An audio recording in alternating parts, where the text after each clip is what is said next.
welcome. In this video we're going to be looking at Mark Baker's The 50th Gate, and we're just going to go through first of all a little bit of the text and what it's really about, and also we're going to go through a couple of ideas and methods of representation as well. Now in this text, it's a non-fiction text, however it's one that's written in quite a unique sort of way, and we'll go through that in a second. It is an untraditional style of non-fiction story. Now you might be asking, well, how's that work? Well, it's an untraditional style of non-fiction story because of the fact that it does use elements of fiction in there as well.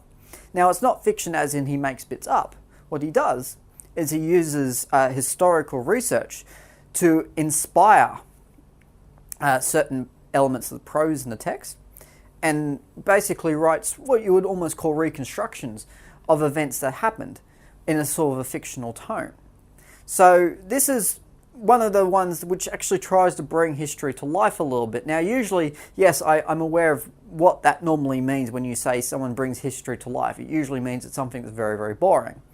But in this case, it's one where it helps you to connect with it a little bit more than probably what you would if they were just to list facts about concentration camps and Polish cities. Now in this case, it makes it a far more personal story, and it makes it a far more personal journey. And it is a personal journey, this story. It's one which investigates the history of Baker's parents, and also not only the incarceration of Jews in Nazi concentration camps in general, but mainly to do with his family and also his great family as well, his grandparents. So those ideas which do get thrown around are ones which are helping to really reflect a story about him and a story about his parents. And we do learn a lot about his parents throughout the course of the story. And as much as it is a story about his parents, it's also a story about him. It's a story about the sorts of things which his parents have gone through, which have affected him, through not only his upbringing, but also through the way that they value him, and particularly by the way that they treated him as he was growing up, and sort of the sorts of, I guess, the things he felt that he was unable to confront properly, and certainly things that he wanted to investigate. So that is basically the key method of representation. But let's just go through the text first, and then we'll go through a couple of methods that the book uses to represent the ideas. First of all, it is a personal history of Yossi and Genia, as told through the author's efforts to investigate their past. Now, they are both his parents, and they are basically they're immigrants to Australia after World War II, and they survived World War II Poland. Now, they both lived in separate towns. They didn't actually meet until they were in Australia. So we have Joe and the story of his hometown, and his particularly at the beginning you start to hear the story of his mother and father, Mark's grandparents, and also Genia as well and her upbringing. And they have two relatively different upbringings in different towns, and it's only once they came to Australia that they sort of started to compare stories. They are, I'm not going to try and say last name just for the record, but Yossi and Genia Baker were Polish Jews who were forced to survive the horrors of Nazi occupation. As I said, they did this differently. Yossi was sent to Auschwitz, the infamous German prison. We'll go through that in a second. And Genia was on the run from the Nazis for most of World War II, and wasn't caught, but was forced to move around quite a lot, and had a very checkered history, and certainly had a history where she was forced to move around, and certainly to hide quite a lot. And as a young girl, it would be a fairly traumatic experience, seeing as she was only about 6 at the time. So it's really quite a traumatic opening to your life or so. All right. And then afterwards, as I mentioned before, they did migrate to Australia. So they were able to not only meet, but also to be able to share their stories with the Jewish community in Australia, to be able to share their stories with the Australian community. And this is also something that does get covered in the text as well. All right, so let's just go through a little bit about each one. As I mentioned before, Yossi was a prisoner at Auschwitz, and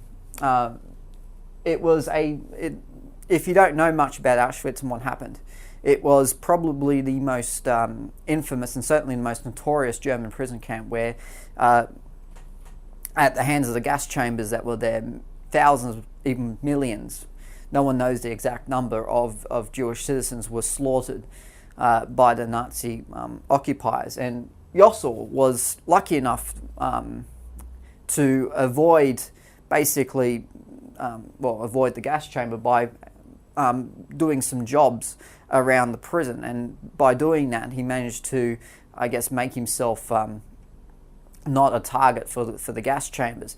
So by doing that, and by, I guess, keeping his head intact, and for a bit of cunning as well, he was able to avoid being in gas like so many of his, unfortunately, so many of his countrymen were, and so many of his community were. Genia was a lone survivor of a town where the citizens were massacred, and literally where she was forced to hide quite a lot, and particularly there's a very harrowing experience in the story where she talks about this, and she talks about hiding in a cupboard while she hears gunshots and the screams of people who are dying. So these are very traumatic experiences, and obviously they're ones that take a lot of effort to get out of them because of the fact that they are so deeply traumatizing and so deeply personal. And it's certainly one of those things that you don't really like to talk about. And this is why the style of Baker's text is so important, because of the fact that it really does hit home, and it also really does tell their stories as much as it tells the stories of other Jewish people. If it was just to go through all the people who died, then you probably wouldn't get, and you certainly wouldn't get, that emotional connection which we do get between these two people, and certainly the way that it relates to him and his upbringing, and certainly the fact that he's a historian, he'd understand that. Now, going back to Genia again, she was forced to spend her childhood on the run to escape the Germans, and as I mentioned before, this was quite a traumatic experience. She was only 6 years old at the time. All right. The story also retells the story, their experiences using a variety of forms. Now, when I mentioned before this uses fiction, it uses a number of different techniques. The story weaves between Baker's own life, being the child of a Holocaust survivor, as well as the historical records he acquires. So basically, they're going through the towns where they live, their hometowns. It's going through historical records that he's been able to track down, and also be able to ask his parents different questions about the things that he's managed to find. And certainly a lot of it is validating some of the things that they've said. I mean, they would tell stories of it to him. But of course, being the historian, and one of the things about history is that you need research to prove the things that are being said by people, and certainly first-hand accounts are often wrong.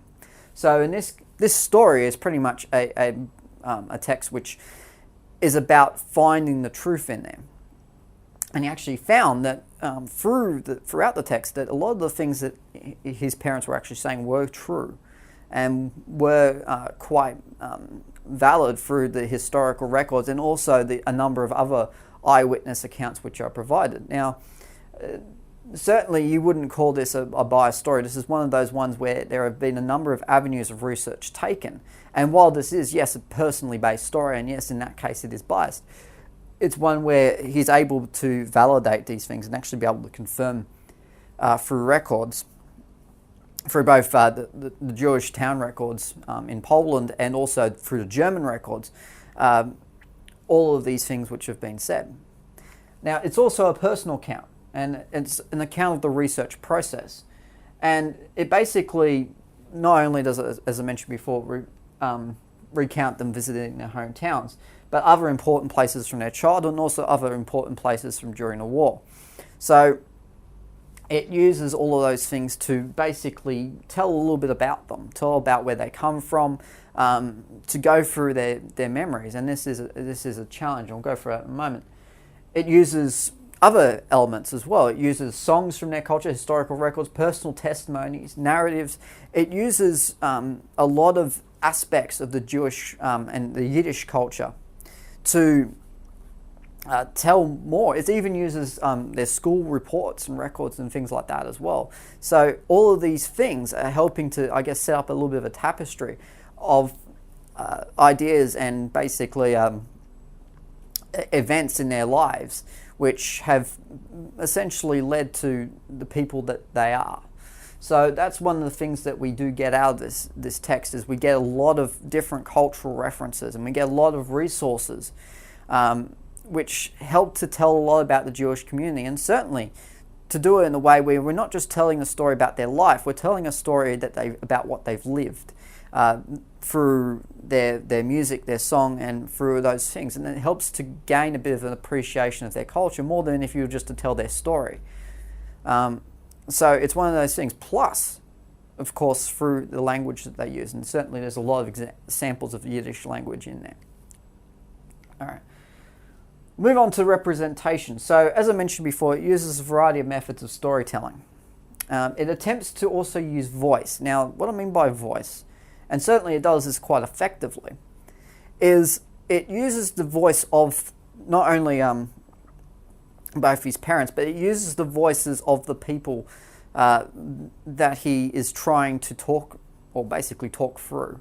So because of the fact that he's telling a story through other people, and certainly he's telling a story through personal accounts, he tries to capture their voice in telling the story. Now, you might ask, okay, why do that? Why go to the effort of putting all of these extra things in there? Well, one, he is a historian, and certainly that love of research, and certainly that that understanding of the culture is one thing that's quite helpful in that. But the other thing it does is it sort of helps to build a connection, and certainly a connection which allows us to understand a little bit more about Poland in World War II.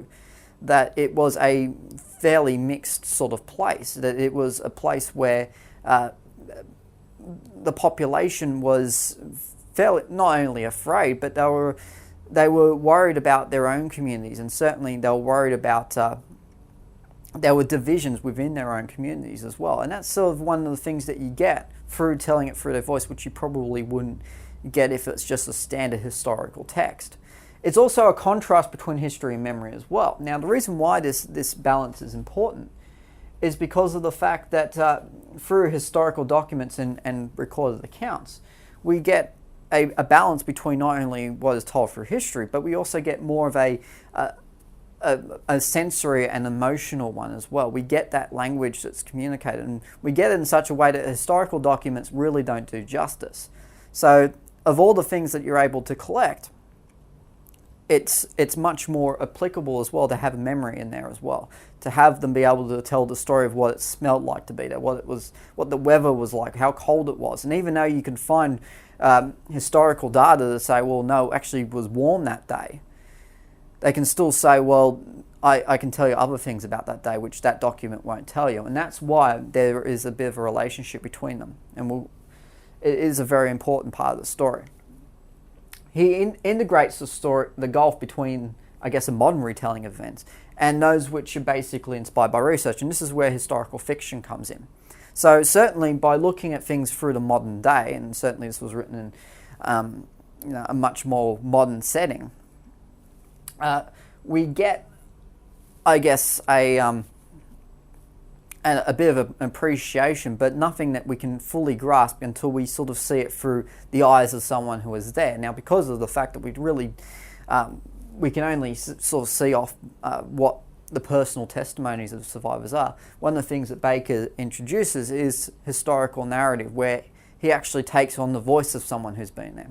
And certainly that helps to bring it home a little bit more. And as we connect with him as a narrator, we start to feel that as well. So this form of representation helps to bring that experience more vividly to life than what you would if you were just to even hear it from Yossi's account or from Genia's account.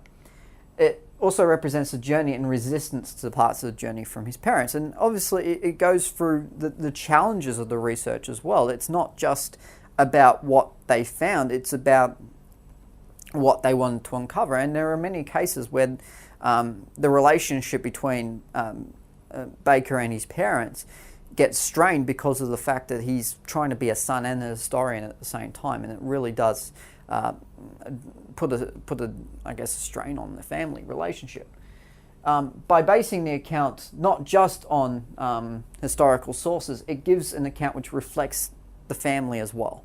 and not just their history. So it reflects what it's like to grow up in a Jewish family who have survived the Holocaust. It gives an indication of what his life was growing up in Melbourne. And certainly we get more of something that is relatable. And that's what one of the strong qualities of this text is. It is quite relatable. That this is more of a form of a family diary than anything else. Now, the loose and conventional structure of the text is broken up through these references to Jewish and culture and history, and that's what makes it important. So by building the emotional and sensory language that's used throughout, and by linking that back into Jewish culture, we get more of an indication of what not only is valuable and meaningful to them and to the family, but we get more of an appreciation of, okay, what does it mean to speak the Yiddish tongue? And certainly what does it mean to, when you're talking about the conflict between the Poles and the Yiddish populations, what does that mean? And certainly how are these groups distinguished when the Germans came? So there are a lot of different aspects of that which are certainly helped by putting those records together. And certainly the letters and testimonies are quite fascinating, where you see this, these letters which sort of highlight some of the tension between certain groups, even groups who are supposed to be on the same side. There is a lot of records which sort of shows that, okay, they weren't fighting each other in the streets, but there were things which were delayed, and certainly things which cost lives. So those sorts of testimonies, and certainly that personal appreciation you get for the things that they've gone through, is one that is captured quite well through the style that's used. Now, Australian, Polish and Jewish perspectives are represented particularly through contrasts and juxtapositions, particularly the Australian and Polish and Jewish ones. And that basically by comparing the two cultures, and Baker does this by recounting his childhood, certainly comparing his childhood to the childhood of his parents, and you can see a very big difference. We see a childhood of his parents which is very much deprived of the things that I guess makes them children. They were forced to grow up very, very quickly. And his childhood where he was the ultimate child. And he got everything he wanted. He claims he was a bit bratish and certainly a bit wild and those sorts of things. And even though he was devoted to his family, he considered himself a bit more rebellious and those sorts of things. And by comparing it and contrasting those two things together, we're able to sort of see what it is really like, but also from the way that we would be looking at the world, the way we look at as ourselves and our own upbringing, as being one where we don't have to worry about things like from wars and certainly the sorts of things that these families would have had to go through in World War II. So that's basically it for the methods of representation and the story outline. So really, it's one of those texts that you just sort of got to go through it and pick out the things which you find are important for reflecting this journey. And certainly as a representation and text type of story where you're representing ideas, and certainly it's a text which represents ideas in a number of ways. It's one where you've got to explore it in a different way than probably what you would a lot of other fiction stories. Now, the best way to do that is to quite simply look at it as a story about storytelling. As in, it's a story which uses a number of different storytelling methods. And finding the methods of storytelling which are being used are important to basically being able to decipher it. But that's basically about it for the 50th Gate. Until next time, I'll see you later.